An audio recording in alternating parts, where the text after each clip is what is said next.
Welcome to the Scarlet Faithful podcast. I'm Aaron Brightman, and it's my pleasure to welcome into this episode Zach Braziller of the New York Post, who was at the St. John's Rutgers exhibition game on Saturday night and wanted to get his take in terms of the double overtime loss for Rutgers and just what you thought of it. Zach, thanks so much for being here, and I just wanted to get your initial thoughts. Obviously, you cover St. John's full time. Rick Pitino, a lot of excitement there. How did that team look in terms of your expectations heading into the season? Yeah, honestly, both teams look better than I thought. No question about it. Thanks for having me on. Both teams definitely look better than I thought. First half, St. John's looked fantastic. They're up 18 at the half. Second half, Rutgers was clearly the better team. First overtime, really, Rutgers really should have won that game in regular overtime. But St. John's gets the three at the buzzer, and then the second overtime, they kind of flipped the switch and looked like the team from the first half. But yeah, I was impressed by both teams, really. St. John's has got, basically a brand new team, new coach.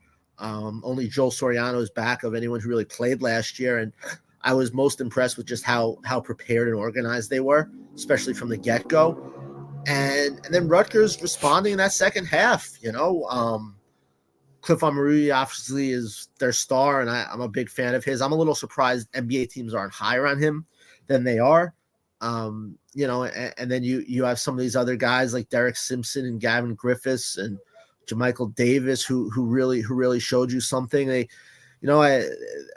have some guards who are maybe a little undersized, but they're kind of typical Pikel players. They're tough, they're hard nosed. They took a punch and they responded. I liked what I saw from Rutgers. I think Griffiths is going to be a really good player. St. John's has some really good wing defenders they put on him, and he struggled with their length, especially Glenn Taylor Jr. is a transfer from Oregon State. But then Gavin, he got hot in that second half, hit some threes, and you can see just, the potential he has as a wing scorer. Obviously, his defense is going to have to get better. You could say that about basically any freshman in the country. Their defense has to get better. But yeah, look, the other thing is both teams were without guys. St. John's was without Jordan Dingle and RJ Luis. Those are two projected starters. I know Rutgers is obviously without their starting three. So that's the other thing is I think that would be encouraging for both fan bases is that I thought both teams looked better than I expected, and they clearly weren't. Either one wasn't at full strength. Yeah, that's great to hear. And it was awesome that these two teams did decide to do this, obviously for charity. It was great, but also just to get this kind of test before the regular season. The first kind of matchup I wanted to ask you about was Cliff Omoruyi versus Joel Soriano, obviously two of the best centers in the country. And it seems like they both, had relatively good games. Their stat lines are both pretty good. But what was your take there just in terms of how they matched up? Yeah, look, I think Cliff is really good. I'm a big fan of his. He's developing, moving that jumper out a little bit more. He's so good around the basket. I was talking to a scout before the game about him, and I was saying I'm surprised NBA teams don't like him more because of his versatility as defender. I know he's not going to shoot threes and really handle the ball on the perimeter, but to me, he's a guy who can guard out on the wing. I think he's a guy that's got a chance to be drafted after this season. He definitely got the better of Soriano, although I did think Soriano played well in that second overtime. Soriano really kind of held his own and got some good big stops on Cliff.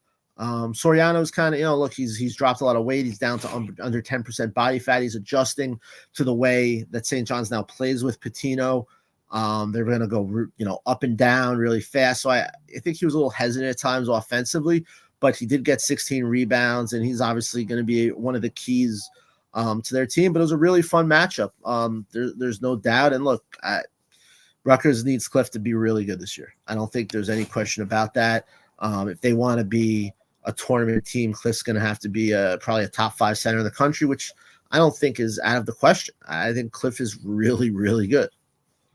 Yeah, he's definitely a player that each season you've seen him get better and better. And I almost just looking at the box score and not being there, it feels like, he should have gotten more than just 12 shots in the game. And I think that's probably an adjustment too with the guard play. And obviously Fernandez didn't get as many minutes because of foul trouble. And JaMychal Davis, I know he had a lot of great penetration to the rim. but it'd be interesting to see, if they make him more of a focal point moving forward in terms of getting him more possessions. Yeah, I think part of that was, look, St. John's did double him a good amount. Mm-hmm. So you take, that's part of it too. And also, look, St. John's is a really good big guy too. Soriano is a good player, and so but yeah, I do think, no doubt, you're going to want to get him more than 12 shots. There's they need him to be a big time star this year for them to surpass expectations. And yeah, I mean, look, some of these guards aren't used to playing with a big guy that really needs touches.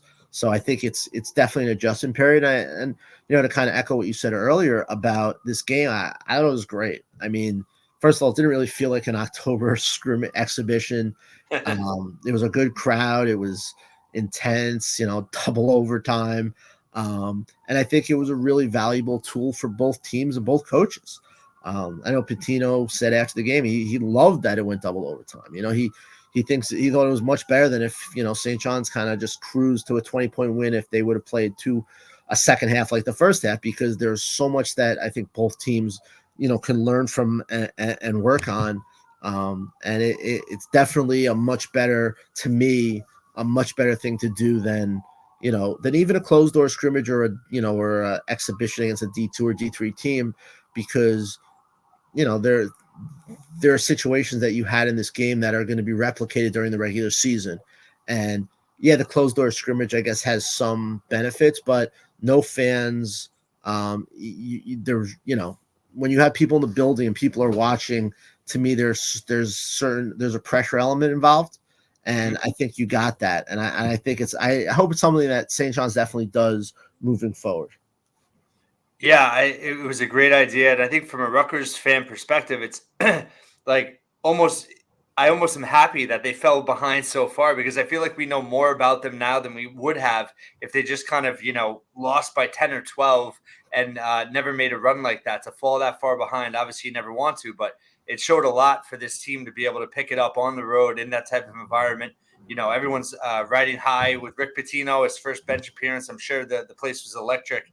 And for them to be able to do what they did, and I know guard play was a big part of it, with defense on the perimeter. I think it just speaks really well for kind of the toughness of this team already before the season even begins. Yeah, look, no doubt about it. I was, the first half I was very unimpressed by Rutgers, and that second half my opinion of them drastically changed. Look, it's one game, it's an exhibition, it doesn't count. You don't want to make too much out of it.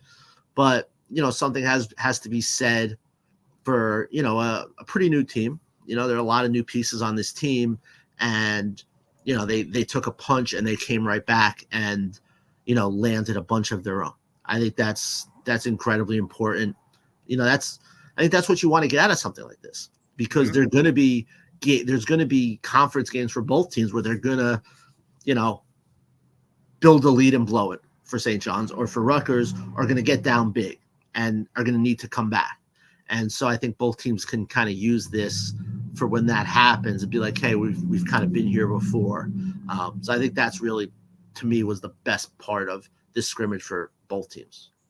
And you mentioned Jermichael Davis, obviously a bit of a surprise for everyone in terms of how well he looked. What impressed you most about him in terms of his performance?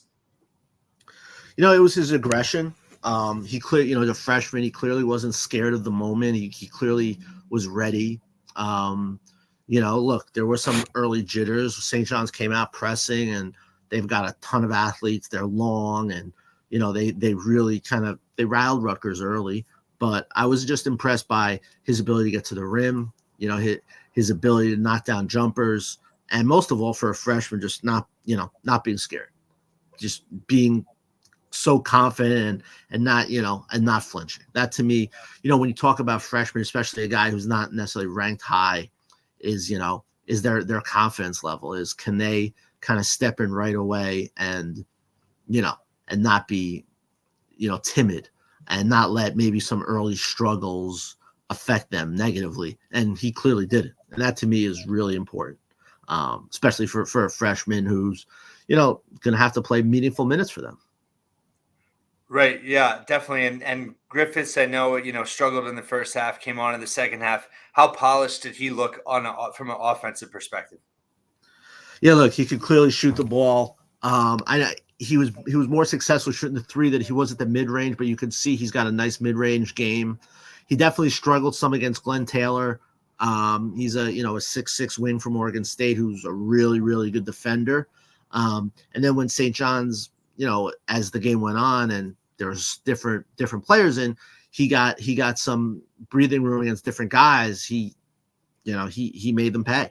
To me, he's a shot maker. He's gonna score. He's gonna score the ball. There's no question about that. Like I mentioned earlier, all freshmen. His defense obviously is gonna have to improve. Taylor hurt him there in that second overtime a little bit. But yeah, he definitely looked every bit the ranking and the hype, that I've heard about, about this guy. When St. John's was a little lax guarding him, he hurt them. And it's definitely a different Rutgers team because it definitely looks like a team that could really play fast. St. John's did hurt them in transition in that first half. It was once Rutgers kind of got St. John's into a half court second half, that kind of played into their hands. But still, it seems like their Rutgers is kind of made more for up tempo, and it's going to be interesting to see how much of that they can play this year because they were good up tempo offensively, but when they had to guard up tempo defensively, they kind of struggled in that first half. So it'll be interesting to see, how that kind of evolves. Yeah, that's a great point. And obviously, someone that's key for playing up tempo offensively is Derek Simpson, a popular pick for a breakout player this year in the Big Ten, going into his sophomore year. How did he look to you? And I guess what are your thoughts on his overall development? Yeah, kind of like Rutgers in the first half. He had some issues. He wasn't great in that half, but he really responded well in that second half. He was going up against a really experienced guy in Danis Jenkins. He was an all-MAC second team player last year at Iona. He's a really, he's a fifth-year senior. He's played junior college. So Simpson was going up against a guy who's kind of seen it all. Played against UConn and played really well against UConn in the tournament last year. And that second half, he definitely had his moments where he gave Jenkins some trouble.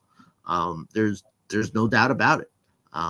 He's, I say Cliff probably is the most important player, but I think you would probably put Simpson up there as maybe the second or the third most important because they need him to have a really good year and they need him to kind of build off of that freshman year. The big question, is I wonder is is he going to hit enough? Is he going to make enough shots? I know they like his, he projects as a good defensive player and they need to take a step offensively. And that's obviously going to be interesting, but no, he kind of like I was saying about Davis, he took a punch. He was a little shaky early when St. John's was showing pressure and turning them over. And he definitely responded in that second half. Like all the Rutgers players did. And I heard Patino's comments before the exhibition said he was kind of split it, two different groups of five and balance it out between experience and younger guys. It seems like maybe towards the end of the game, both coaches kind of played to win. St. John's had a lot of guys that played 35 plus minutes. How did the rotations and lineups feel for you in terms of just, how, I guess, indicative will it be once the season starts? Yeah, I think there was some of playing to win and there was some of we're just going to get, our guys in. All the St. John's guys played, except for the injured ones. Mm-hmm. So they played 11. I think they went about 10 deep within 5 minutes of the game. I do expect St. John's played 9 or 10 all year. There were moments where Peichel didn't have Cliff in, where normally he probably would have, especially in the first half when St. John's was kind of having its way.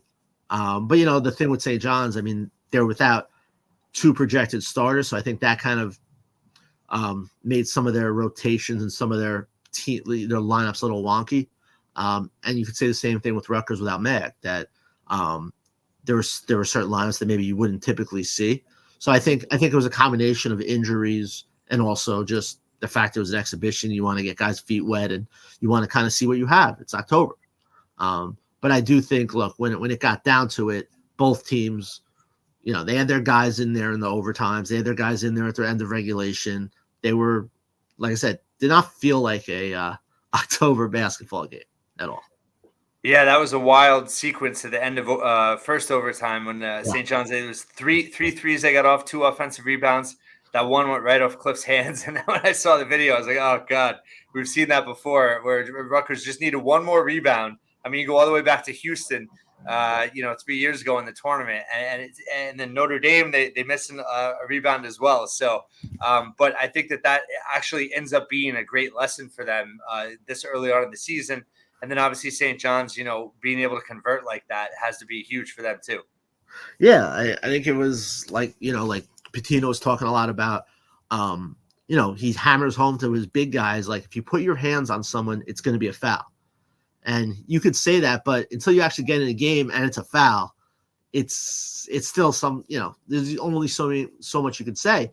And then yesterday, St. John's committed a lot of fouls and their big guys were in foul trouble. And he's like, now I could say, hey, look, you see, you can't put your hands on guys. It's you saw it. You were on the bench.